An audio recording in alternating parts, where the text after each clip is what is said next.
My mother and my brother tried to destroy me. It's that simple, and it's that ugly. They tried to steal my career, my sanity, and my future, all for a piece of land and a greasy workshop. They drugged me, they drugged my partner, my dog Max, and they laid the groundwork to have me locked away in a psychiatric ward, declared incompetent. They smiled in my face while crushing pills into my morning coffee, their whispers of concern, a poison far more toxic than the drugs themselves. They thought I was weak, broken by grief and stress. They thought I was just Maya, the dutiful daughter, the loyal sister. They forgot I was Officer Maya Torres of the Cook County Canine Unit. They forgot that I don't just handle a sheepdog, I think like one. When you corner an animal, you'd better be prepared for the bite. And they were about to learn just how deep my teeth could sink. If you're ready to hear how I turned their perfect little plan into a public nightmare they could never wake up from, hit that like button. Make sure you subscribe because you're not going to want to miss a single second of this. Now, let's get into it. The Chicago wind in late September has a special kind of bite. It's a promise of the brutal winter to come, a cold that seeps right into your bones. That morning, it felt fitting. My bones had been cold for 6 weeks, ever since we buried my grandpa, Frank. He was the anchor of my world, a man who smelled of motor oil, sawdust, and integrity. He was the one who taught me that a person's character, like a good engine, is proven by how it performs under pressure. As I stood on the windy training field, my German shepherd, Max, watched my every move, his amber eyes a reflection of my own focus. He was more than a dog. He was my partner, an extension of my will. A shift of my weight, a quiet hand signal, and he would move with lethal grace. In the uniform, with Max at my side, I was in control. It was the only place I felt that way anymore. At home, control was a foreign concept. My life was a balancing act, and I was the only one on the high wire. My mother, Diane, had a fragility about her that was both a condition and a weapon. Since my father left 20 years ago, she'd cultivated a dependency that clung to me and my older brother, Kevin, like ivy. Kevin, at 32, was a masterpiece of arrested development. He had a revolving door of gig economy jobs and a permanent residence in my grandpa's second bedroom. I was the steady one. My salary as a canine officer paid for the mortgage on the small suburban house we all shared, covered the groceries, and funded Kevin's endless startups that never seemed to start. I did it because it was what you did for family. Or so I thought. The call from Grandpa Frank's lawyer, Mr. Abernathy, had come the day before. The will reading. I'd expected it to be a formality. We all had. We sat in his stuffy, book-lined office, the air thick with the smell of old paper and stale coffee. I was sandwiched between my mother, who was dabbing at dry eyes with a tissue, and Kevin, who was restlessly tapping his foot. Mr. Abernathy, a kind man with tired eyes, cleared his throat. Frank was very specific in his instructions, he began, putting on his spectacles. He read through a few minor bequests, some old war medals to a cousin, a donation to the VFW. Then he got to the heart of it. Regarding the primary assets, specifically the family home, the adjacent 5-acre commercial lot, and the business known as Frank's Auto and Fabrication, your grandfather's will states the following. He paused, and I saw a flicker of something, pity maybe, in his eyes as he looked at my mother and brother. I leave my house to my daughter Diane and my son Kevin to do with as they see fit. My mother let out a performative sob. Kevin managed a tight, greedy smile. This was what they'd been waiting for. The house was modest, but in this market, it was a solid payday. However, Mr. Abernathy continued, his voice firm, silencing them, the 5-acre lot and the business, with all its assets, accounts, and equipment, I leave in their entirety to my granddaughter, Maya Torres. The silence in the room was a physical thing. It pressed in on my eardrums. I could feel the heat radiating off Kevin, whose foot had gone still. My mother's hand, which had been resting on my arm, retracted as if she'd been burned. "What?" Kevin's voice was a low growl. The entire property? The business? Diane sounded incredulous. But that's worth millions. Maya wouldn't know the first thing about running a workshop. Frank's reasoning is included, Mr. Abernathy said, his gaze fixed on the paper. Maya is the only one who understands the value of hard work. She has grit. She knows what it means to build something, not just take it. The land is her future, a place for her to create something that lasts. She will know what to do with it. He looked up at me. He also made you sole executor of the estate. I couldn't speak. It was an impossible gesture, a vote of confidence from beyond the grave that left me breathless. But as I looked at my family, I didn't see shared joy or pride. I saw something else crystallizing in their eyes. The soft, needy dependency I had known my whole life was hardening into something sharp and ugly. My mother's face was a mask of disbelief, her lower lip trembling with what I now realized wasn't grief, but outrage. Kevin was staring at me, his eyes narrowed, the greedy smile gone, replaced by a look of cold calculation. That evening, I overheard them whispering in the kitchen. "It's not fair," my mother hissed. "She doesn't need it. She has her career. We have nothing." "Don't worry, Mom." Kevin's voice was smooth, conspiratorial. "It's still in the family. We'll just have to manage the situation. Maya's been under a lot of stress lately. Grief can do strange things to a person." A chill, colder than any Chicago wind, snaked down my spine. At the time, I dismissed it as bitterness, the sour taste of disappointment. I didn't understand. It wasn't just talk. It was a declaration of war. My own family had just marked me as the enemy, and the battleground was going to be my own mind. They weren't just planning to manage the situation. They were planning to manage me. And their campaign began the very next morning with a warm, comforting cup of coffee. The day after the will reading, the atmosphere in the house was thick with a syrupy, false concern. My mother, who usually didn't surface until after 9, was in the kitchen when I came down in my uniform at 6 a.m. She had a bright, brittle smile on her face that didn't reach her puffy eyes. "Morning, sweetie," she chirped, turning from the counter. "I made you coffee. You've just been looking so run down lately with the funeral and all this new responsibility. You need to take care of yourself." She handed me my favorite travel mug, the steam rising in a fragrant cloud. It was a gesture I'd seen 1,000 times, but this time it felt different, staged. Kevin was at the table, scrolling on his phone, but he looked up and gave me a nod. "Yeah, sis, Mom's right. Don't burn yourself out." I was a cop. I was trained to notice things that were out of place, to trust the feeling in my gut when a scene didn't look right. But this was my mother, my brother, my kitchen. I pushed the feeling down, chalking it up to my own grief and the tension from the day before. "Thanks, Mom," I said, taking a long sip. The coffee was strong and hot, just how I liked it. It was a small act of sabotage against the exhaustion that had become my constant companion. I did the same for Max, mixing his high-protein kibble with a scoop of the wet food he loved. As I set his bowl down, Kevin got up. "Here, let me add his joint supplement," he said, taking a small, unmarked bottle of powder from the cabinet. "Grandpa always said to protect his hips." It was plausible. Max was a big dog, and hip dysplasia was a constant concern. I nodded my thanks, and Kevin stirred the fine white powder into the food. Max devoured it in seconds, as always. The first few days, I noticed nothing. Then, about a week later, the fog began to roll in. It wasn't a dramatic shift, but a gradual, creeping haze that settled behind my eyes. I'd be in the middle of writing a report and suddenly lose my train of thought, staring at the blinking cursor, the words completely gone.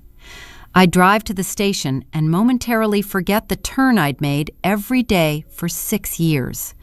I attributed it all to stress. The inheritance was a massive weight. Lawyers to call, appraisers to meet, a business I knew nothing about suddenly in my name.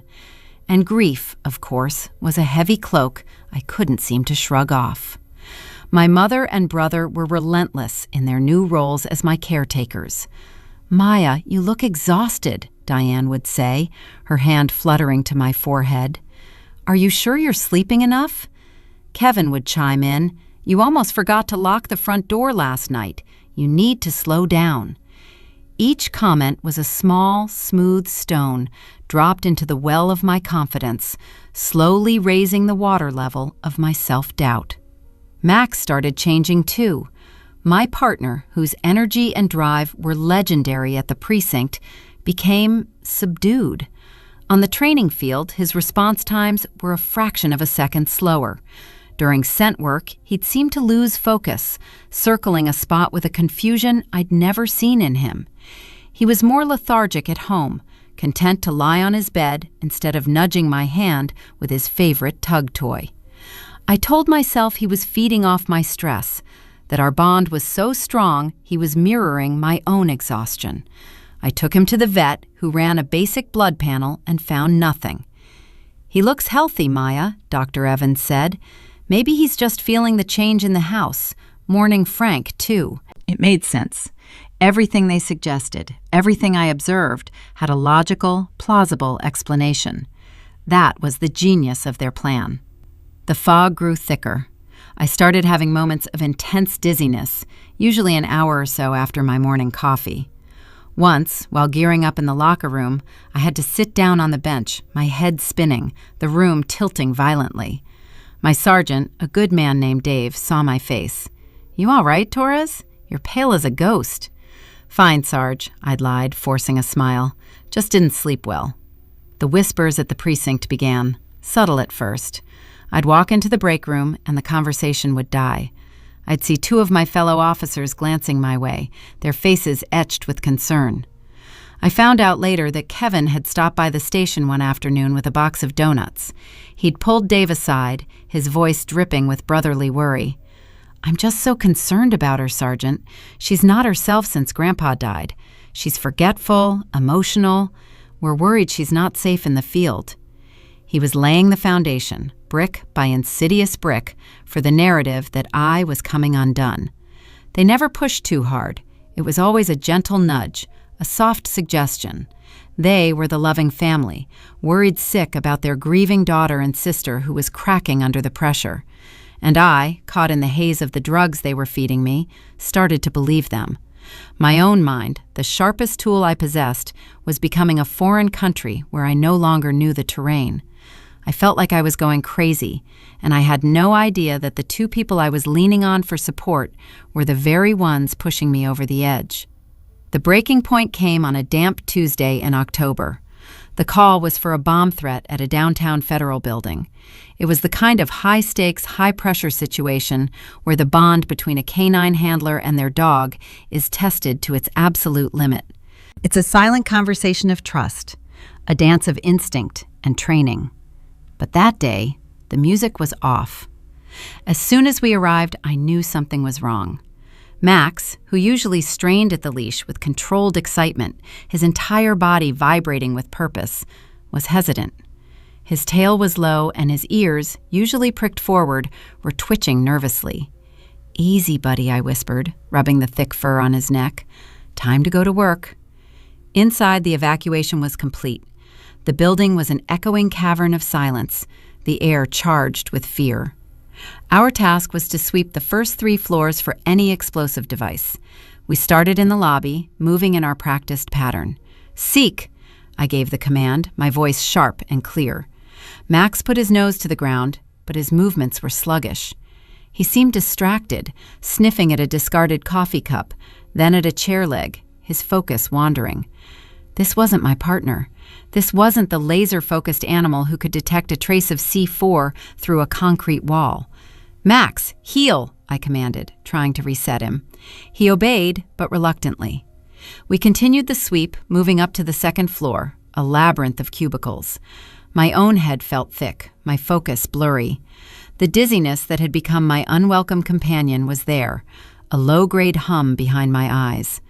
I was fighting through it, relying on muscle memory and years of training. But Max didn't have that. He only had his instincts, and right now, they were failing him. We were clearing a mailroom when it happened.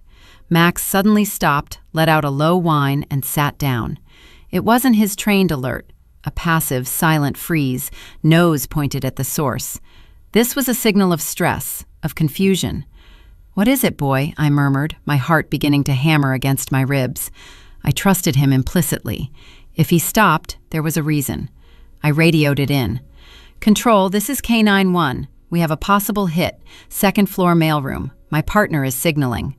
The protocol is absolute. The bomb squad moves in, and everyone else clears out. For 45 agonizing minutes, we stood outside in the cold drizzle while the two techs in their heavy blast suits swept the room. The all-clear came over the radio, flat and emotionless. "K91, location is clear. Repeat, location is clear. False alarm." The walk back to the command post was the longest of my life. My captain, Frank Miller, a man I respected more than anyone, was waiting for me. His face was granite. "What happened in there, Torres?" "I don't know, Captain. He alerted. It was an atypical alert, but he was insistent." "He sat down and whined, Maya," Miller said, his voice dangerously quiet.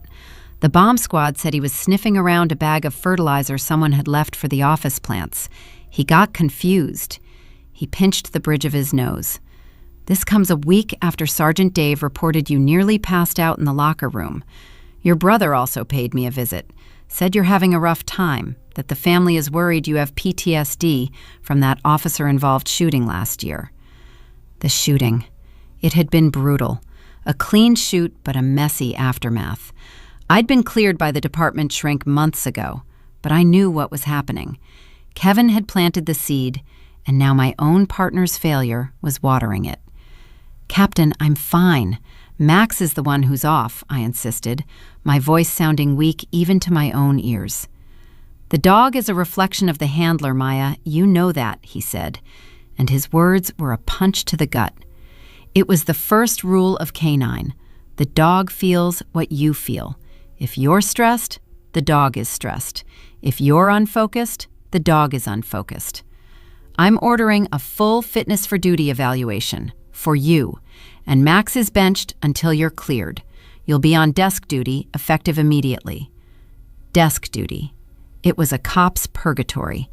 To have my badge, my gun, and my partner taken away was a public declaration that I was a liability, that I was broken. As I walked Max back to the truck, the other officers wouldn't meet my eye. They saw a handler who had failed, a dog who had made a critical mistake. They saw exactly what my mother and brother wanted them to see. I sat in the truck, the engine off, and looked at Max in the rearview mirror. He lay in his kennel, his head on his paws, looking defeated.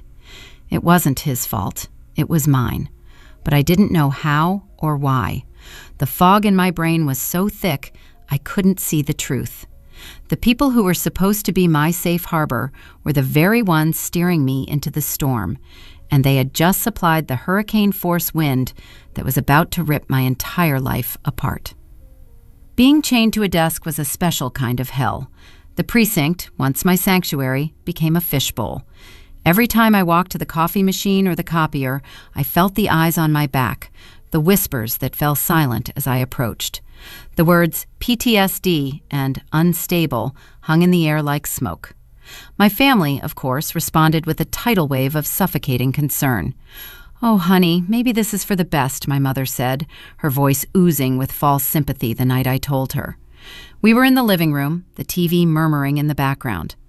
"A little break from all that stress. You can rest, get your head straight." Kevin, ever the supportive brother, added, "We'll take care of you, sis. Don't you worry about a thing." He patted my shoulder, and his touch felt like a spider crawling on my skin.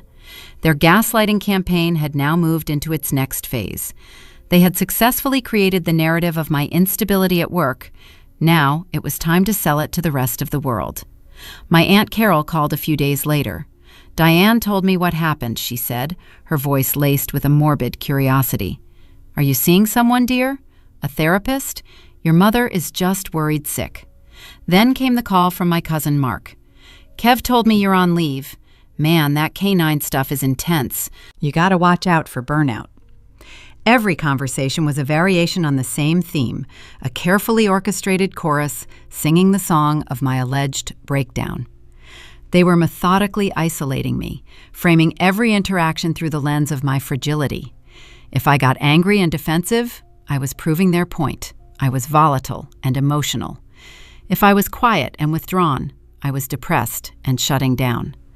There was no way to win. They had built the perfect psychological cage, and I was rattling the bars, completely unaware that they held the key. My days bled into a monotonous gray.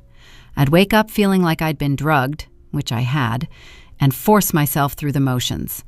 The morning coffee, once a ritual of preparation, now felt like the first dose of a daily poison that kept me slow and compliant.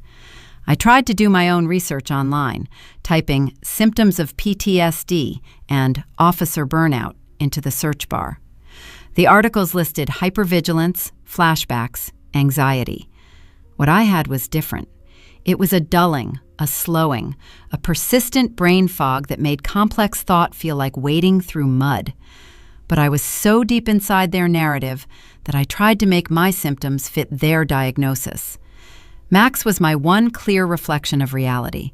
Without the daily stress of work, he should have been relaxing, but he wasn't. He was getting worse. He slept most of the day, his appetite waned, and the playful spark in his eyes was gone. He looked as tired and confused as I felt. Our evening walks, which used to be vigorous explorations of the neighborhood, became short, listless strolls around the block. One evening, my mother sat down next to me on the sofa, her face a perfect mask of maternal love. "Maya, sweetheart," she began, taking my hand. "Kevin and I have been talking. We think it might be time to look at getting you some real help.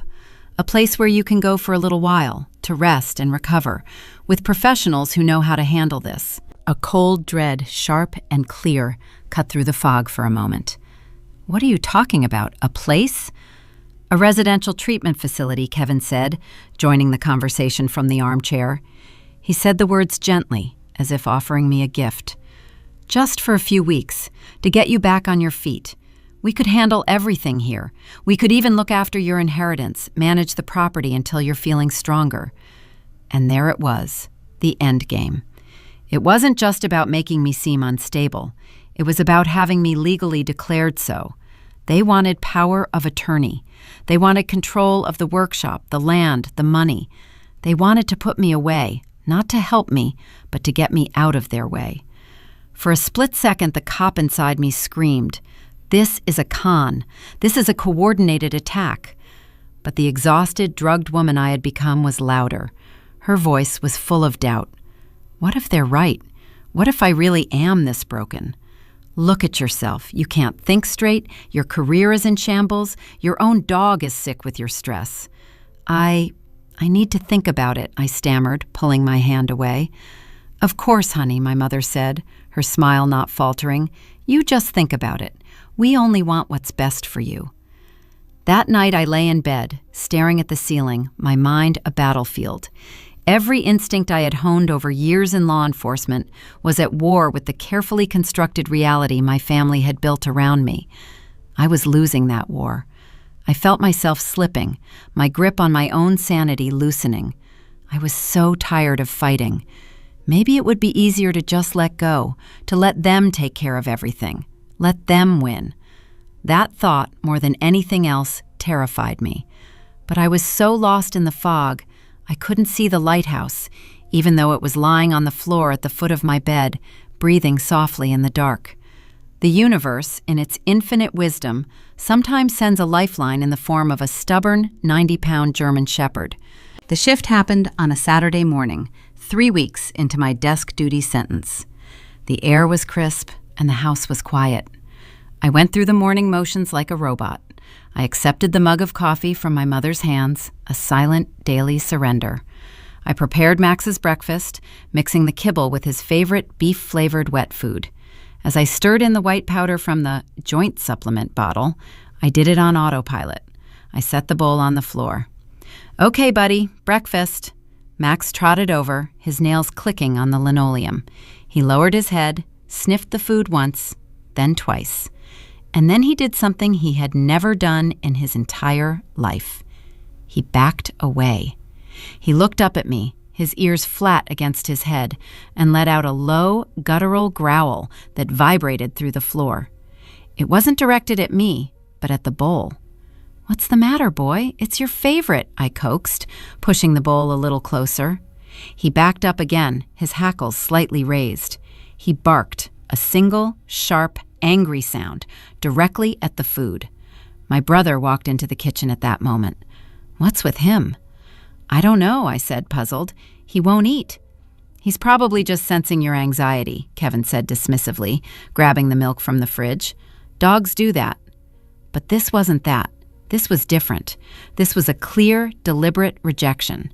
This was my partner, a highly trained detection dog, telling me in the only way he could that something was fundamentally wrong with that food. For the first time in weeks, a sliver of cold, sharp clarity pierced through the relentless fog in my brain. I trusted this dog with my life. I had stood behind him in rooms that might contain explosives, trusting his nose over my own eyes. Why was I not trusting him now? "Maybe the food's gone bad," I said, my voice carefully neutral. I dumped the food into the trash, rinsed the bowl, and opened a fresh can. I scooped out the wet food, added fresh kibble, and set it down. No powder this time. Max eagerly devoured it in less than a minute. My heart was pounding. It wasn't the food, it was the powder. I spent the rest of the day on edge, my mind racing. I watched my mother and brother, seeing them through new eyes. Their concern now looked like acting. Their gentle questions felt like interrogations. That afternoon, while they were out, I moved with a purpose I hadn't felt in months. I went into the kitchen and found the bottle of white powder. It was a generic supplement bottle, the label slightly peeling. I took a small, clean Ziploc bag from the drawer, carefully spooned a sample of the powder into it, and sealed it. Then I took one of the coffee pods my mother had preloaded into the machine for the next morning. I emptied its contents into another small bag. On Monday, I called in sick to my desk job. My first stop was the veterinary clinic. "Dr. Evans," I said, trying to keep my voice from shaking, "I need you to run a toxicology screen on this. For my dog. Please, just do it. Don't ask questions yet." I handed him the bag of white powder. He saw the look in my eyes, the desperate urgency of a cop, not a hysterical pet owner, and nodded, taking the sample to the lab. My next stop was a private lab across town, a place that did discreet, court-admissible testing. I handed the technician the bag of coffee grounds. "I need a full tox screen, test for everything. Anesthetics, tranquilizers, antipsychotics, everything." The cost was exorbitant, but I paid it without blinking, using the emergency credit card I kept hidden from my family. The waiting was the hardest part. For 2 days, I lived in a state of suspended animation, going through the motions at home, pretending to be the same foggy, confused person. I'd stopped drinking the coffee, claiming it was making my stomach upset, and I prepared all of Max's food myself, refusing Kevin's help. The call from Dr. Evans came first. His voice was grim. "Maya, I don't know how to tell you this. The powder you gave me, it's trazodone, a powerful sedative and antidepressant used in veterinary medicine, but the concentration here is, well, it's dangerously high and clearly not a prescribed dosage. Administered daily, it would cause exactly the symptoms Max has been showing: lethargy, confusion, appetite loss." I thanked him, my voice a hoarse whisper, and hung up. I sat in my car in a grocery store parking lot, the world outside muted and distant. They were drugging my dog, my partner. The private lab called an hour later. The technician was all business. "Ma'am, the results on your sample are conclusive. The coffee grounds contain significant traces of crushed benzodiazepine tablets, specifically alprazolam. That's the generic name for Xanax."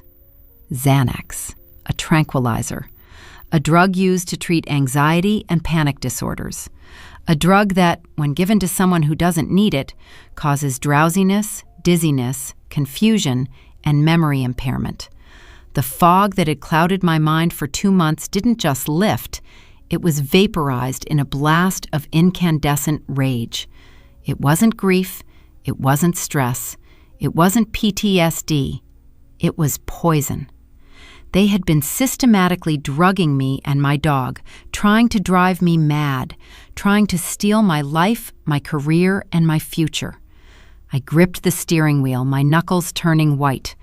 The woman who had been doubting her own sanity was gone. In her place sat a canine officer whose partner had just been poisoned, whose life had been threatened. The victim was gone. The investigator had just taken over the case, and the hunt was on. Rage is a clean fire. It burns away the fog and leaves behind a hard, sharp clarity. Sitting in that parking lot with the lab reports confirming a truth my gut had been screaming for weeks, I didn't cry, I didn't scream. A cold, crystalline calm settled over me. The kind of calm you feel before a tactical breach. You don't feel fear or anger. You feel the weight of your vest, the grip of your weapon, and the absolute certainty of the mission ahead.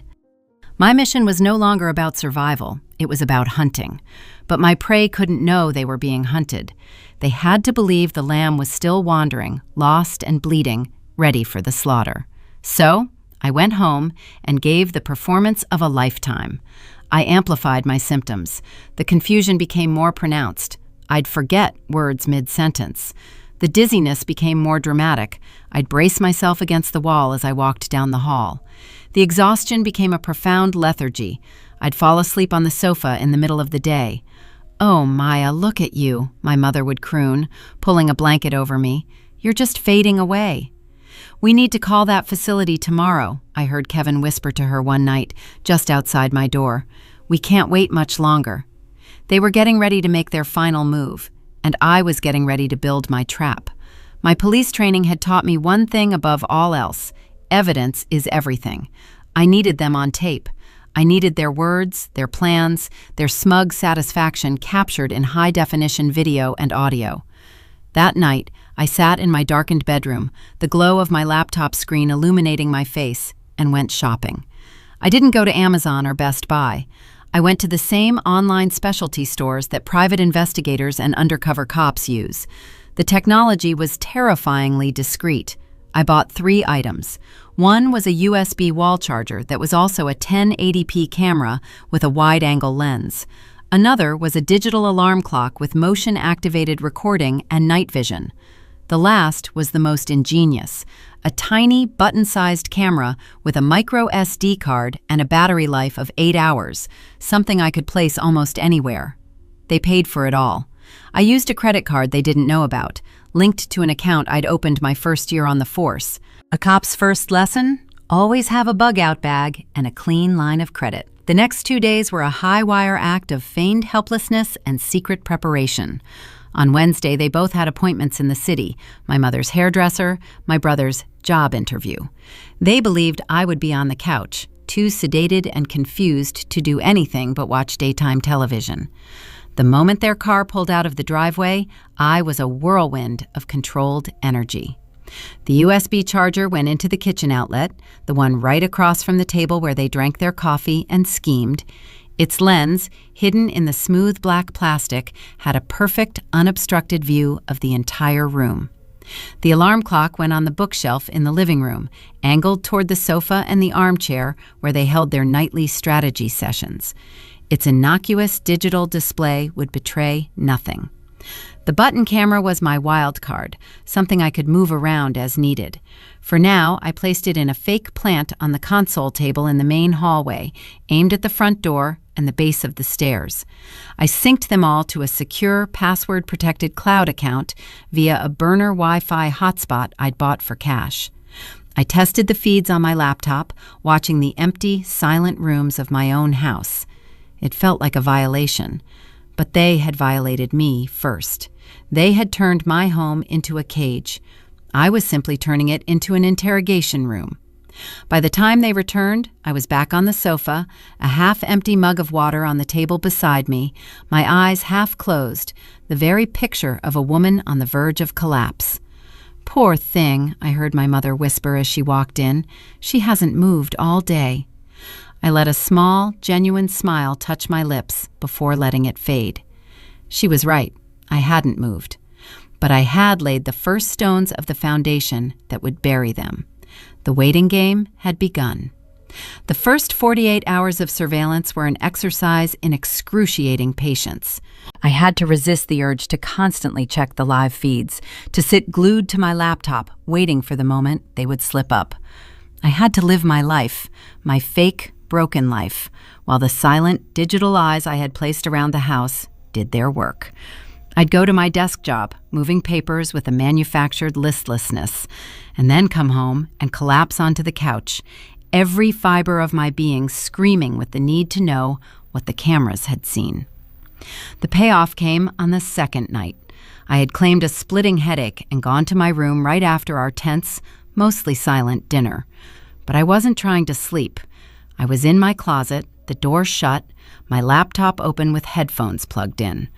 I was watching the living room feed in real time. My mother and brother were on the couch, a bottle of wine open on the coffee table between them. They thought I was upstairs, lost in a drugged haze. Their masks were off completely. "She barely ate anything tonight," my mother said, a note of triumph in her voice. She took a long sip of wine. "I think the increased dose is finally doing the trick. She's so out of it, she wouldn't notice if the house was on fire." Kevin chuckled. It was a low, ugly sound. "The call with Dr. Evans' office was perfect. Your performance as the worried mother was award-worthy, Mom. They totally bought that she's been having delusions." He was referring to a call I now knew they'd made, impersonating me to cancel a follow-up appointment for Max, and then calling back as my mother to describe my erratic behavior. "She'll be committed by Thanksgiving if we keep this up," Diane said, topping off their glasses. "Mr. Abernathy will have no choice but to grant us emergency conservatorship." He was already so sympathetic on the phone. I felt the blood freeze in my veins. They were already talking to the lawyer. They were building their case with third parties, using my name, my reputation. "And the property?" Kevin asked, his voice laced with greed. "Once we have control, I've already got a buyer sniffing around, a developer. They're willing to pay top dollar for the whole 5 acres, clear the workshop, build a strip mall. We'd be set for life." "Our life," my mother corrected, her voice sharp. "We've earned this, Kevin. All the years I put up with your father, and then having to rely on her police salary. It's humiliating. This is what we deserve." I watched them toast, their wine glasses clinking together in the soft light of the living room. They were toasting my destruction, the complete and utter annihilation of my life, as if it were a successful business merger. The rage I felt was so potent it was almost blinding. But I didn't punch the wall. I didn't storm downstairs and confront them. I hit record. I saved the clip, a 3-minute segment of pure, unadulterated conspiracy. I uploaded it to the secure cloud, then backed it up on a thumb drive that I sealed in a small, waterproof evidence bag. This was it. This was the first nail. It wasn't just my word against theirs anymore. It was their own words, their own faces, their own triumphant, venomous joy. Watching them on that screen, so comfortable in their treachery, I realized something crucial. They didn't just want the money. They resented me. They resented my independence, my career, my strength. They saw the inheritance not just as a windfall, but as an injustice. In their twisted minds, I didn't deserve it, and this whole elaborate, cruel scheme was their way of correcting a cosmic error. They weren't just stealing from me. They were punishing me for being everything they were not. And I knew, with a certainty that chilled me to the bone, that a simple confrontation would never be enough. They didn't deserve a fight. They deserved a public execution. The video recording was the concrete proof of their plot, but it didn't explain the why. Not really. The inheritance was the trigger. but the gun, I suspected, had been loaded for a long time. Greed was a powerful motivator, but the level of venom I'd seen on that tape, the sheer personal resentment, felt deeper than a dispute over a piece of land. A good cop follows the evidence, and the next piece of the puzzle was always the money. My counter-investigation had to be surgical. I couldn't use my police resources. That would raise red flags all over the department and violate a dozen protocols. This had to be civilian work, clean and untraceable. I bought a cheap, refurbished laptop for cash and a handful of prepaid data cards. My new office became a series of anonymous coffee shops and quiet corners of the public library. I started with what I knew: Kevin's erratic employment, his constant need for cash. I ran a comprehensive credit report on him using a legal PI service I paid for with my secret credit card. The results that came back weren't just bad, they were catastrophic. He had maxed out credit cards, personal loans from predatory lenders, and a car repossession from 2 years ago. But the real story was in the details, the cash advances and wire transfers that painted a picture not of simple irresponsibility, but of addiction. Digging deeper, I found his digital footprint. He was clumsy, arrogant. He used the same usernames across multiple platforms. It didn't take long to find his accounts on several offshore online gambling sites. I saw the betting history, not just sports, but high-stakes online poker. I saw the deposits, small at first, then growing larger and more frequent. Then I saw the losses, tens of thousands of dollars. He was chasing his losses, a classic sign of a desperate addict. The timeline was damning. His gambling had escalated dramatically about 8 months ago, right around the time Grandpa Frank's health had taken a serious downturn.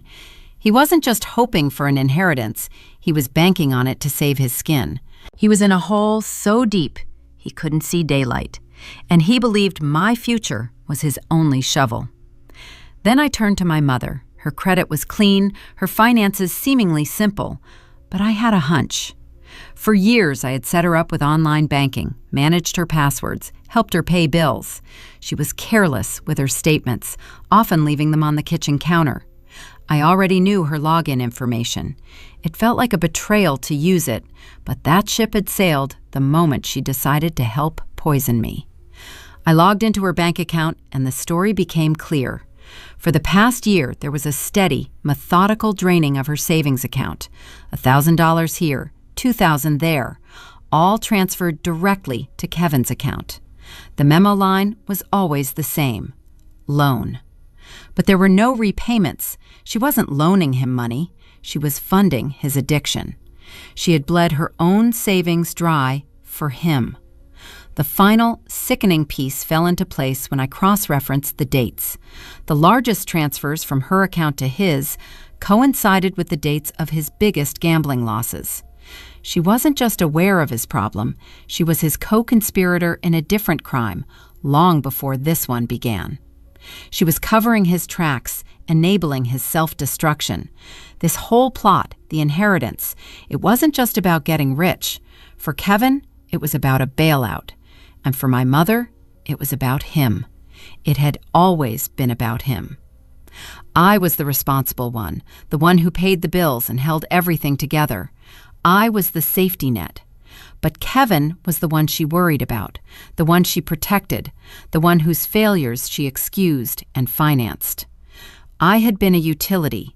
He was her beloved, broken boy. The inheritance going to me wasn't just a financial blow. It was a deep, personal insult. It was Grandpa Frank, even in death, acknowledging my stability and Kevin's weakness. And my mother couldn't stand it. She would rather see me locked away and drugged into oblivion than see her son face the consequences of his own actions. Sitting in that library, the quiet hum of the air conditioning filling the silence, the truth hit me with the force of a physical blow. This wasn't just about greed. This was about a lifetime of toxic family dynamics, of favoritism and enablement finally exploding. I wasn't just fighting for my property. I was fighting against the role they had cast for me my entire life, the caretaker whose own needs were always secondary. Their plot to destroy me wasn't an aberration. It was the ultimate, logical conclusion of our family's entire history. Evidence and motive were locked down. I had the what, the how, and the why. But a stack of evidence on a thumb drive and a laptop full of financial records weren't enough. I was still just one person, on desk duty, officially flagged as a potential psychological risk. To turn my evidence into a weapon, I needed allies. The right allies. This wasn't a time for sympathy. It was a time for firepower. My first call was to Mike Rourke. We had gone through the academy together, partners in the back of a squad car for 3 years before I moved to K-9. Mike was a bulldog, a detective in the robbery-homicide division now, with a core of integrity that was absolute. He was the kind of cop who trusted his gut and backed his people. He knew me. He knew the officer I was, not the fragile victim my family was painting. We met at a dive bar on the far south side, a place no one from my precinct would ever frequent. I slid the evidence bag with the thumb drive across the sticky table. "Watch this, Mike. Don't say anything until it's over." I watched his face as he played the living room video on his phone, his expression shifting from confusion to disbelief, and finally to a cold, hard fury that mirrored my own. When it finished, he didn't speak for a full minute. He just stared at the dark screen. "Your own mother," he finally said, his voice a low growl. "Maya, what the hell is this?" I laid out everything. The coffee, the dog food, the vet's report, the lab results, Kevin's gambling debts, the whole ugly story. I didn't cry. My voice was flat, clinical, the way it is when you're giving testimony. He listened, his eyes never leaving mine, a muscle working in his jaw. "They're trying to have you committed," he stated. It wasn't a question. "It's their end game," I confirmed. "Okay," he said, nodding slowly. "Okay. So this is what we do. You don't go to the department, not yet. They've already poisoned that well. We treat this like a covert op. You keep playing your part, keep gathering evidence. I'll run some unofficial background on this developer Kevin mentioned, see who he's dealing with. And you need a lawyer, not some family law guy. You need a shark." He knew just the one, Evelyn Reed. Her name was legendary in Cook County legal circles. She was a former prosecutor who had gone into private practice and specialized in complex fraud and conspiracy cases. She was brilliant, ruthless, and had a reputation for shredding liars on the witness stand. The next day, I was sitting in her high-rise office overlooking Millennium Park. Evelyn was in her 50s, impeccably dressed, with intelligent eyes that missed nothing. She listened to my story with the same unnerving stillness Mike had, but her focus was different. It was tactical. She reviewed the lab reports and watched the video, her face betraying no emotion. When I was finished, she leaned back in her leather chair. "This is not a family dispute, Officer Torres," she said, her voice crisp and precise. "This is a criminal conspiracy to commit attempted murder, aggravated assault, and felony fraud. The conservatorship angle is the legal mechanism for the theft, but the core of this is violent crime." For the first time, hearing it framed in the cold, hard language of the law, the full weight of it settled on me. I hadn't just been betrayed. I had been the target of a violent, premeditated criminal enterprise. "Your evidence is a good start," she continued, already sketching notes on a legal pad. "The video is powerful, but to make this airtight, we need to prove clear intent for the psychiatric commitment. We need them on tape discussing the legal process of having you declared incompetent. That's the final nail." She laid out the strategy. We would build the case privately. We would let them walk deeper and deeper into the trap. We would coordinate with Mike to prepare a parallel file for the district attorney, but we would not make a move until we had them cold on the final, most critical piece of the plot. "Your job," Evelyn said, fixing me with an intense gaze, "is to continue your performance. You are a woman on the brink. You are confused, frightened, and considering their offer of residential treatment. You are going to give them the confidence to discuss their final move openly." "And when they do?" I asked. A slow, dangerous smile touched Evelyn's lips. "Then we don't just get you your life back. We take theirs." Leaving her office, I felt a shift in the very ground beneath my feet.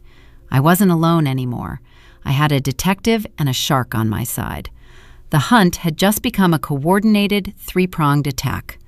My family thought they were closing in for the kill. They had no idea the trap was about to spring. The days that followed were the most difficult of the entire ordeal. Acting the part of a woman teetering on the edge of a complete mental collapse, all while knowing what I knew, took every ounce of discipline I had. I had to listen to their poisonous whispers of concern, accept their gentle touches that made my skin crawl, and nod meekly as they discussed my options. Evelyn's words echoed in my head. Give them the confidence to discuss their final move openly. So I did. I started asking questions, my voice deliberately shaky and uncertain. That place you mentioned, I'd say to my mother, staring at a fixed point on the wall. What would it be like? Would they help me? Of course, sweetheart, she'd say, rushing to my side, her eyes gleaming with predatory success. It's a beautiful facility, peaceful, the best doctors. They'd help you find your way back to yourself. My compliance was the gasoline on their fire. They became bolder, less cautious in their conversations. They started leaving brochures for high-end psychiatric facilities on the coffee table. They believed I was broken.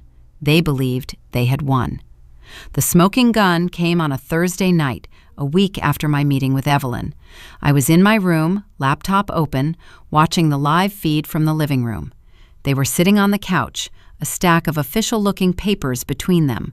It was a file from the lawyer they had hired.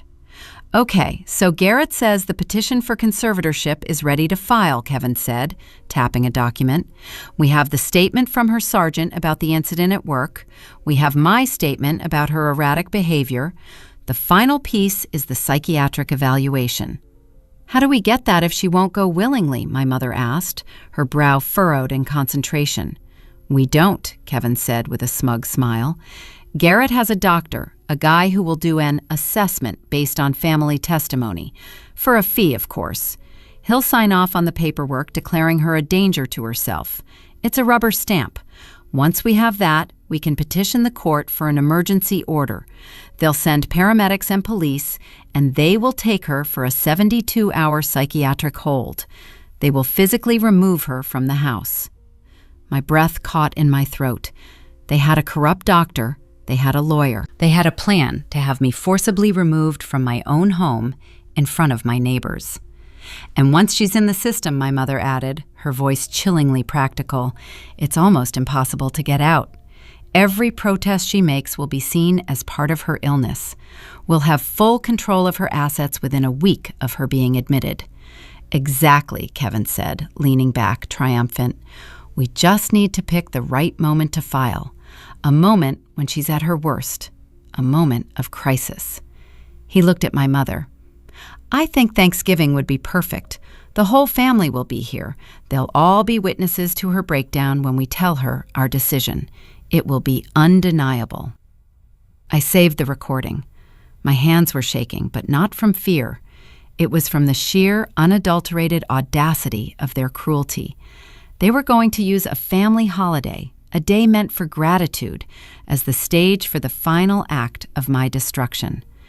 They were going to humiliate me in front of everyone I knew, using their concern as a shield and their lies as a sword. I sent the file to Evelyn and Mike. The subject line was a single word: checkmate. The response from Evelyn came 10 minutes later. They've handed us a loaded gun on a silver platter. The conversation about the paid-for evaluation and the emergency hold is a direct conspiracy to commit felony deprivation of civil rights. This is no longer just fraud and assault. This is a state and federal crime. Mike's text was more succinct. Let's burn them to the ground. The plan was no longer just about justice. It was about turning their chosen stage into my own. They wanted a crisis at Thanksgiving.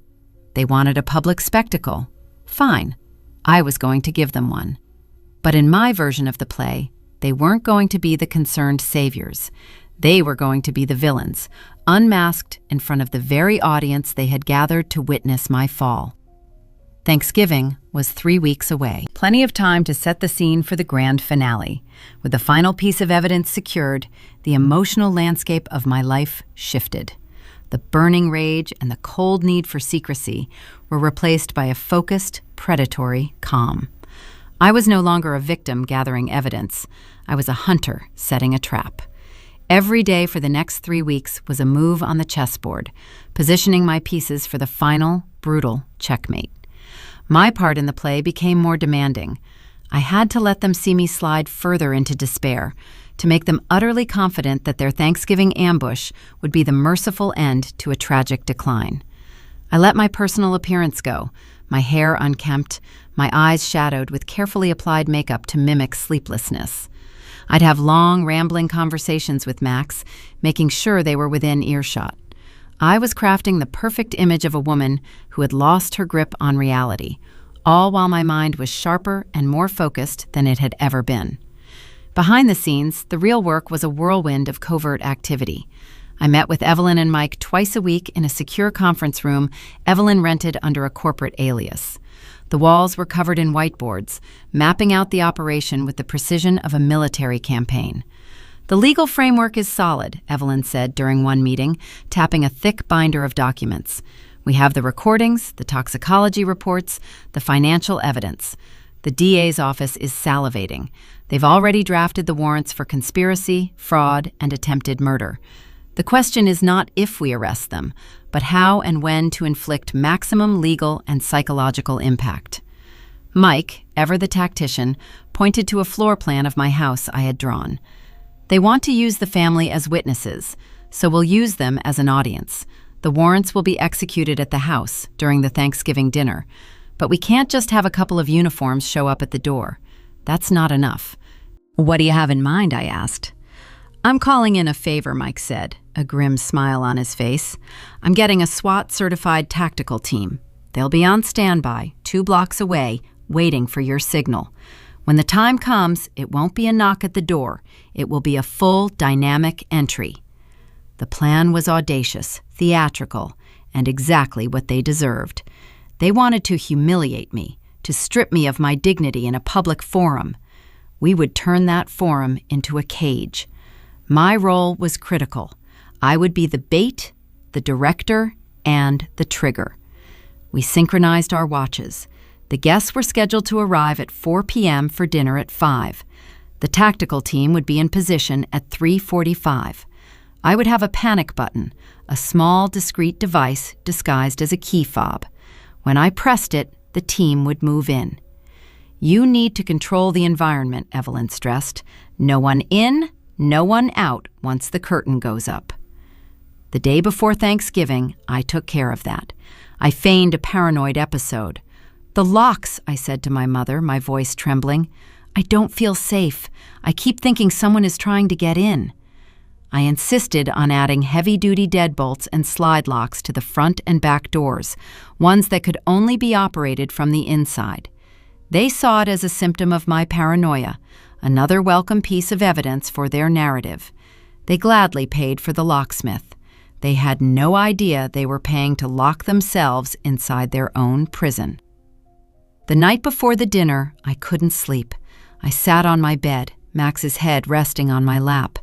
I stroked his fur, my partner who had saved me, and felt the weight of what was to come. This wasn't just about sending 2 criminals to jail. It was about amputating a part of my own life, my mother, my brother, the family I had spent 30 years trying to care for. There was a grief in it, a deep, sorrowful ache for the family I should have had, the love I should have been given. But a surgeon doesn't weep when removing a cancer. They cut it out to save the patient. Tomorrow, I was the surgeon. My tools were not a scalpel and forceps. They were a panic button, a video file, and a team of heavily armed police officers. The disease was the lie I had been living my entire life, and the surgery was about to begin. Thanksgiving Day dawned gray and cold, the sky the color of slate. The house smelled of roasting turkey and simmering betrayal. My mother was in her element, bustling around the kitchen, a portrait of domestic perfection. Kevin was tasked with greeting the relatives, his face a mask of somber, brotherly concern. They moved around me with a practiced, gentle care, as if I were a piece of fragile glass about to shatter.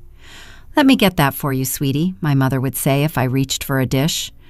"Why don't you go sit down, sis? You look tired," Kevin would murmur, guiding me to a chair. I played my part. I was quiet, my eyes distant. I allowed myself to be led and managed, my compliance fueling their confidence.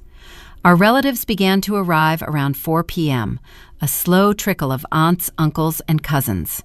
They all greeted me with the same hesitant, pitying smiles. I could hear the whispers as I passed. "She looks so lost. Diane is a saint for dealing with this." They were the jury my family had selected, and they were already convinced of my guilt before the trial had even begun. We sat down to dinner at 5. The long dining table was laden with food, a picture-perfect Thanksgiving feast. I was seated between my mother and Kevin, trapped. The conversation flowed around me, talk of football, of holiday shopping, of neighborhood gossip. I ate little, pushing food around on my plate. Every minute felt like an hour. I could feel the panic button in my pocket, its small, hard shape a secret promise. At 6:15, just as dessert was being served, my mother stood up. She tapped her wineglass with a spoon, the clear, ringing sound cutting through the chatter. A hush fell over the room. "Everyone," she began, her voice thick with emotion. She placed a hand on my shoulder. "I just want to thank you all for being here. It means so much to have family around during difficult times." Her eyes swept the room, gathering sympathy. "As many of you know, our Maya has been struggling since Frank passed. She hasn't been herself." This was it, the moment they had been planning for weeks. Kevin stood up beside her, placing his hand on my other shoulder, a human cage of false concern. "We love her so much," he said, his voice catching perfectly. "And because we love her, we've made a very difficult decision. We've made arrangements for her to get the professional help she so desperately needs. Tomorrow, we'll be taking her to a wonderful facility where she can rest and heal." A collective gasp went through the room. My Aunt Carol started to cry softly. They were looking at me with such profound pity, the heroic mother and brother saving their broken daughter from herself. My mother leaned down, her lips close to my ear. "It's for the best, honey," she whispered, her voice a venomous caress. "Just go quietly. Don't make a scene." Don't make a scene. That was the line, the trigger. My hand closed around the button in my pocket. I looked up, and for the first time all day, I let my eyes clear. I met my mother's gaze, and then my brother's. I let them see the fog was gone. I let them see the person looking back at them was not a victim, but a predator whose trap had just been sprung. I saw the flicker of confusion in their eyes, the first shadow of doubt. It was too late. The show was about to begin. I took a slow, deliberate breath, the sudden silence of the room amplifying the sound. Then I smiled. It wasn't a large smile, just a small, sharp curve of my lips. It was a smile they had never seen before, and it sent a visible jolt through both of them. "Sit down," I said. My voice wasn't weak or confused. It was low, steady, and resonant with command. The same voice I used on the training field just before sending Max on a takedown. It cut through the manufactured sympathy in the room like a razor. My mother and Kevin stared at me, their faces frozen in disbelief. "Maya, honey, you're not well," my mother started, her voice faltering. "I said, sit down," I repeated, my gaze unwavering. They hesitated for a second, then, as if their strings had been cut, they sank back into their chairs. I stood up slowly, my movements fluid and controlled. I walked to the front door. My Uncle Mark called out, "Maya, what are you doing?" I ignored him. With a series of loud, definitive clicks, I engaged the new deadbolt and the slide lock. I did the same to the back door. The room was now sealed. "What is going on?" my Aunt Carol demanded, her voice rising in panic. "A family meeting," I said, turning back to face them all. My eyes landed on the large flat-screen television mounted on the living room wall, visible to everyone at the table. I pulled my phone from my pocket. You know, my family has been so concerned about my mental state lately. They've been telling everyone I'm confused, forgetful, maybe even delusional. I looked directly at my mother and brother. They believe I need to be committed. They believe I'm a danger to myself, but they've left out a few key details of my illness. I think it's time we all get on the same page. With a tap on my phone, I activated the screen mirroring. The television flickered to life. The first image to appear was the toxicology report from the veterinary clinic, the word trazodone highlighted in bright yellow. "This is what was found in my dog's food," I announced, my voice echoing in the stunned silence. A heavy sedative.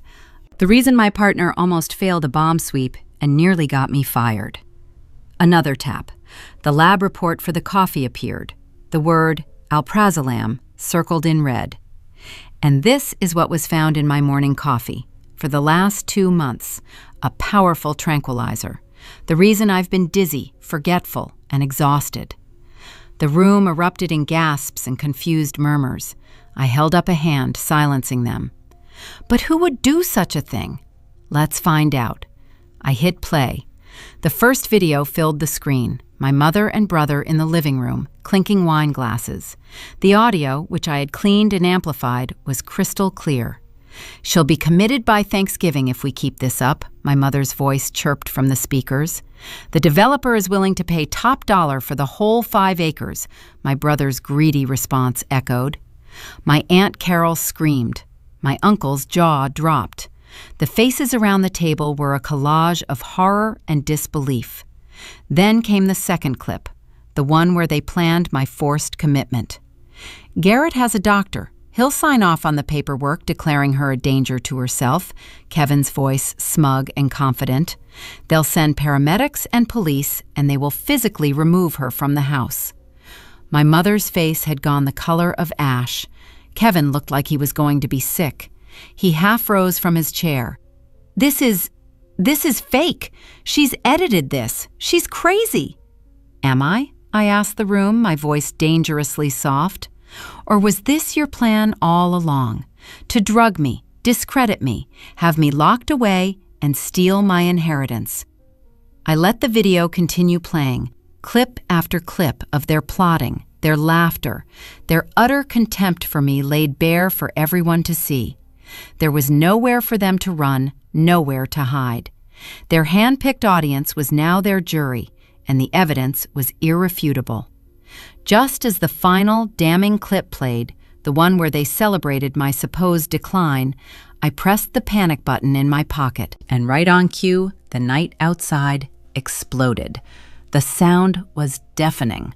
First came a heavy percussive thump as a battering ram hit the newly reinforced front door.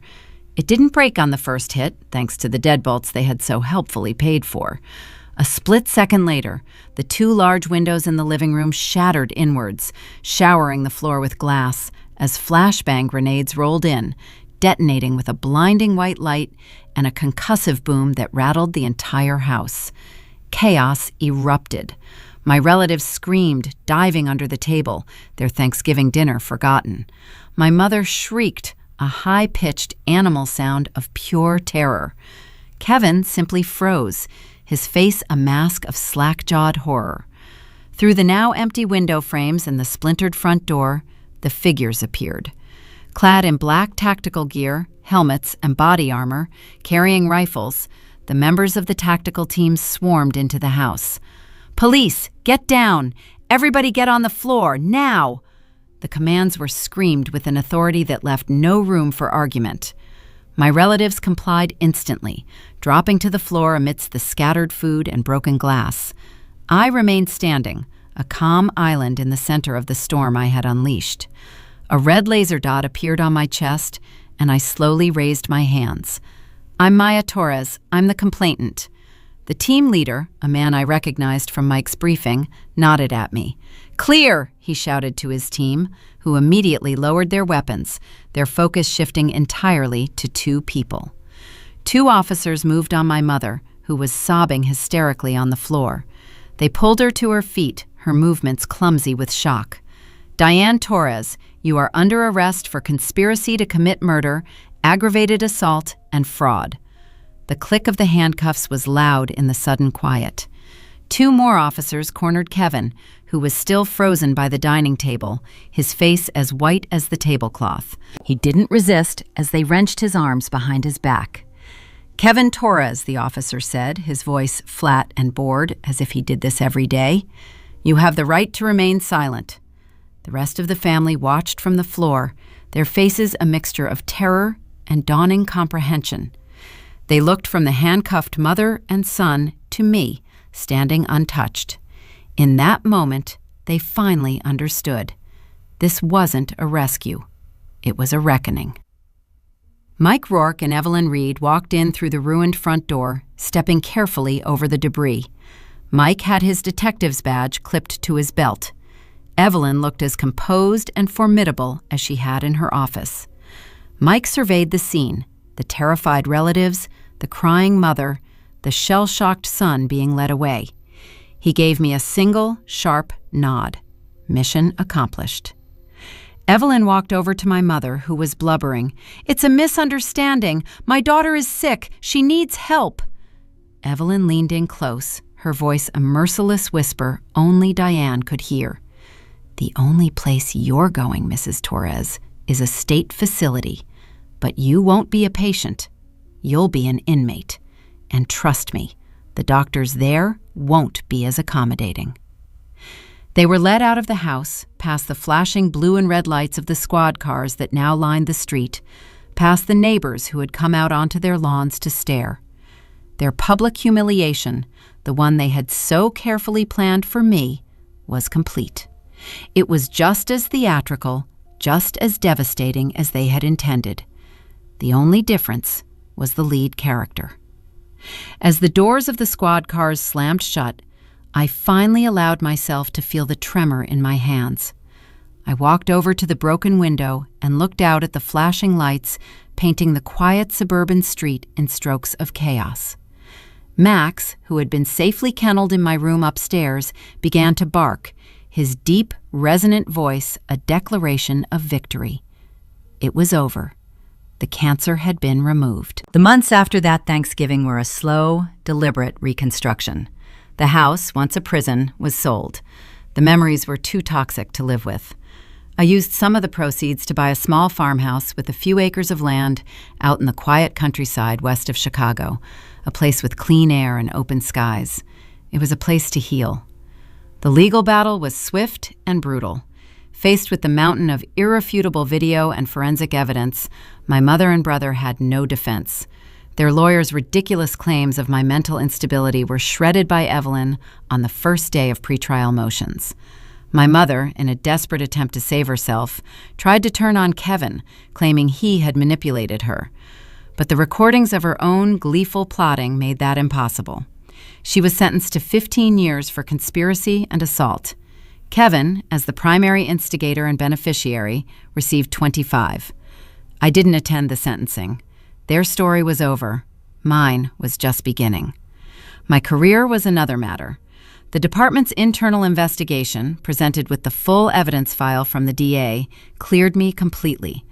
The fitness for duty evaluation became a formality.